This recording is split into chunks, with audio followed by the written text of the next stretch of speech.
Hello, my name is Dr. Robert Priebe. I am the creator of the Parks Are Like Icebergs vlog, where I seek to describe to you some of my lived experiences as a park practitioner in parkland acquisition, planning, development, construction, maintenance, and programming. So everything from the planning of sites to the operationalization of services. And within that, I my practice, as any practitioner will tell you, there's a whole bunch of stuff that happens above the ground. So if you see the graphic behind me, there's a chunk of ice above the ground, but there's a whole lot of things that happen below the surface that the public isn't aware of and some practitioners may not be aware of. So that's the purpose of my vlog, basically to give you a really nuanced understanding of how parks and park service operationalization actually happens in practice. So I encourage you to subscribe to my vlog. Down on this site, you can see places where you can subscribe. It's free, so and you can unsubscribe if you want, block me if it's not working for you. So my last vlog, I talked about dog parks, dog park planning and implementation, and I talked about a particular strategy, the City of Edmonton Dogs in Open Spaces strategy that was done in 2016 that I think is actually quite good. I had some nigglies with it, nuances that I didn't like, but by and large, it's captured a real good understanding of how sites are planned and how you operationalize the service between state and non-state actors. So I would encourage you to read that. Today, though, I wanted to talk about kind of a real live example of a dog park contestation that occurred in around 2010 in Edmonton. So I was at the time the director of parks planning in Edmonton. So what had happened was we had a group that was funding probably about a $3.5 million children's play amenity development that came for, and they were just about to open that amenity. There was a dog park to the south that there were some in the community that were concerned about. We're concerned about how the dogs and the children's play apparatus would interface with some, dogs that are untethered from their owners. Might they cause public health problems? Might they scare the kids? Might they attack the kids? That kind of thing. Also on this site, and it was Jackie Parker Recreation Area. Also on this site is a ravine, so it's one of our natural heritages in the city.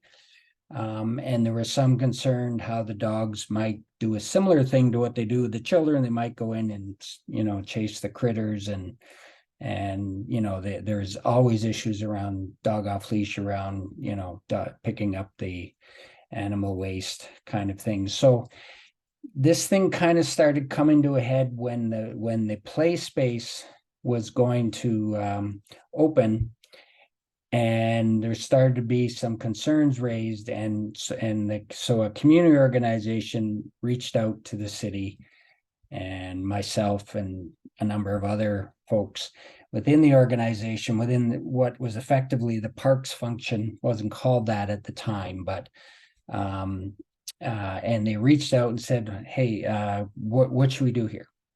How do we address this? So below I've got a description of actually what we did, but I want to use this as a kind of a teaching tool in terms of how we need to think about park uses and groups who are attached to park uses. So in my dissertation that I completed in 2019 at the University of Alberta, I looked at how parks decision-making was made. And one of the things that I studied was how did state and non-state actors get together to actually build and maintain and operate park sites, program park sites.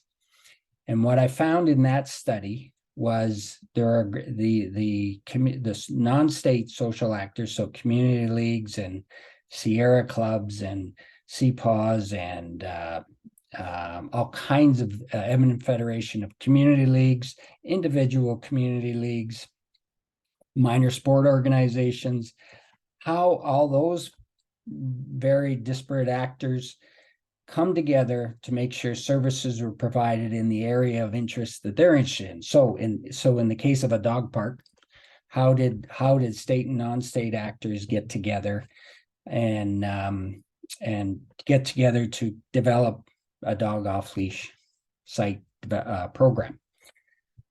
So what I did, and I analyze, and I didn't analyze this particular one in my dissertation, but I'm applying my learnings from my dissertation.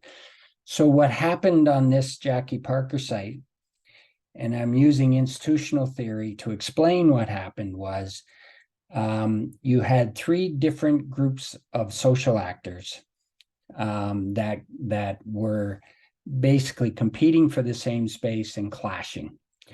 So, and institutional theory takes a much broader look at institutions than government. A government is not the institution. It is a institution, but it's not the only institution. And in fact, it's the institutions have porous boundaries. So in other words, they are composed of state actors. In the case of parks, you're talking about park planners, recreation staff, operations staff, landscape architects, natural area ecologists, those kinds of things, and they engage with the community leagues or whatever area of special interest you're trying to promote or accommodate. So in the case of, in this case, you had a dog off leash area, you had a children's play institution, and you had an environmental institution that were clashing.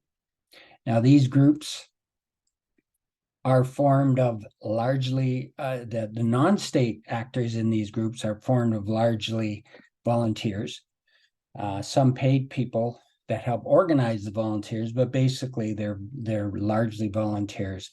But they get together, and in the case of Jackie Parker Park, they created the city created a pilot program in the mid-90s for a dog off leash in Jackie Parker Park, and a whole bunch of people basically got together and to support this, and I'm talking about the dog community, got together to support this dog off leash park along with other pilot programs.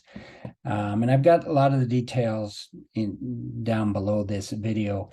But this was a clash of three institutions. So you had a children's play institution, which is very common in Edmonton, where we ask communities to actually help fundraise and sometimes even help build them, help maintain some aspects, contribute funding, help with programming. So you have that institution that was building this children's play feature. You had the pilot program on dog off leash happening in Jackie Parker Park, and then you had this environmental group of folks who were interested in preserving Mill Creek Pool. Mill Creek Ravine. So what we did was we did a planning process where we brought all the stakeholders around the table, the social actors together around the table, in a step process, and I've outlined it below, that describes basically how we resolved the issue to the extent that we could. I'd like to say everybody walked away happy. It was kind of a great Canadian compromise. Everybody walks away unhappy. And I'm being facetious here, but basically there had to be compromises between the various the three different institutions to come up with a solution so they could all coexist somewhat happily.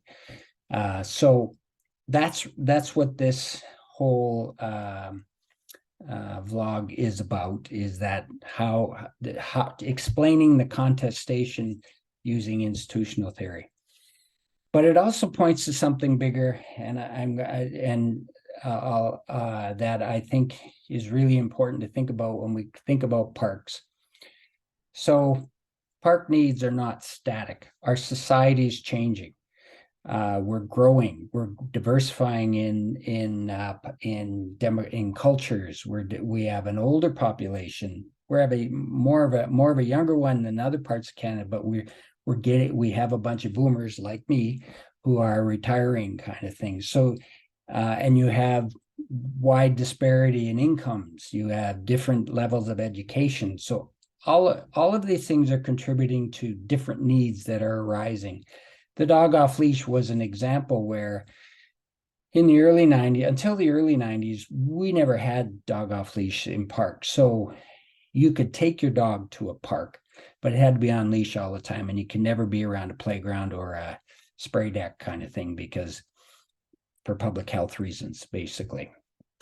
But in the early 90s, the community, I was working in a policy unit, and the community basically said, can't we figure out some way to accommodate them on park sites?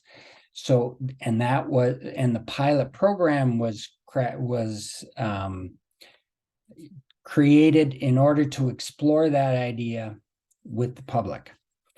So in essence, the pilot program was a trigger for the development of this institution. So that's very typical of how uses get introduced into park sites. So all of our recreational uses have evolved over time. There was a time, for example, when minor hockey was mostly outdoor, and some major events like at the Edmonton Gardens, you would go and play there, kind of thing. And then it became, so there was a lot of outdoor rinks. There still is a lot of outdoor rinks.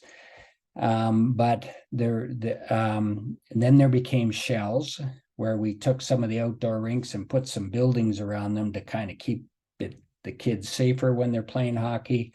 And then we turned them into full-blown arenas, single sheet arenas. And now we have twin ice complexes, and in some places quad complexes, kind of thing. So you name it, there are recreational activities today that are different than they were 30 or 40 years ago. And there are people attached to these new activities, whatever they may be. So, for example, today, Indigenous people are a major point of interest for the Edmonton municipality, and I think Alberta more broadly, to think about how can we rethink our relationship with Indigenous people. And they were actually the first residents in our river valley. Port Edmonton was in the river valley. So how can we accommodate those kinds of interests, Indigenous people's interests, in our park system? What's the best way to do that kind of thing? We have, quads and mountain bikes were not a thing 30, 40 years ago. They are now, and we have to manage them somehow. The environmental movement itself was not as prominent, maybe should have been more prominent, but was not as prominent 40 years ago in Alberta, and certainly in Edmonton. And so our approaches to environmental planning has changed over time. So all of the people coalesce around these issues and activities into groups to help that influence elected officials and administrators in terms of how they do their job, because they do them with them. As I said, institutions are porous. So they have state actors and non-state actors. These actors are of different levels of power and agency.